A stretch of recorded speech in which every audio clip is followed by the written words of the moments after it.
Hi friends, எல்லோரும் எப்படி இருக்கீங்க? நான் தான் உங்கள் கலாம் ஜாஃபர் பேசுகிறேன். என்னோடய புது ஷாப் ஒன்று ஓப்பன் பண்ணியிருக்கேன். இது என்னென்னா, எல்லோரும் எப்பயும் நம்ம சாப்பிட்ற மாதிரி பார்த்திங்கன்னா சாண்ட்விச், பர்கர் தான்.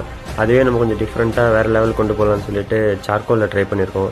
சார்கோலில் இந்த டோஸ்டர் மூலிமா டோஸ்ட் பண்ணுறதுனால இதோட அரோமாவும் டேஸ்ட்டும் வேறு லெவலில் இருக்கும். இது வந்து கடைக்கு வந்து ட்ரை பண்ணி பாருங்கள். நம்ம கடை எங்கே லொக்கேட் ஆகிருக்குன்னா, நம்ம வாட்டர் டேங்க் இருக்கு இல்லையா, ரயில்வே ஸ்டேஷன் நியர்பை. அதுக்கு ஆக்சுவலாக சொல்லணும்னா சூப்பு கடை எதிர்க்கன்னு பக்கத்துலன்னு சொன்னால் கூட ஓகே. ஃபேமஸான சூப்பு கடை இருக்குது, அது பக்கத்தில் தான் நம்ம கடை. வாங்க, சப்போர்ட் பண்ணுங்கள், சாப்பிட்டு பாருங்கள், கண்டிப்பாக உங்களுக்கு ரொம்ப பிடிக்கும். இதில் சீஸ் போட்டு, முதிரில் சீஸ் போட்டு ஸ்டஃபிங்லாம் வச்சு நல்லா முறையாக பக்கவாக இதை ஹீட் பண்ணி எடுத்துகிட்டு அதுக்கப்புறம் இதை வந்து சீஸை வந்து ஃபயர் பண்ணி தரதுனால அதோட சாப்பிட்ற டெக்ஸ்சர் பார்த்திங்கன்னா ஒரு பீஸா சாண்ட்விச் சாப்பிட்ட டெக்ஸ்சர் வரும். கடைக்கு வாங்க, சப்போர்ட் பண்ணுங்கள். Thank you friends.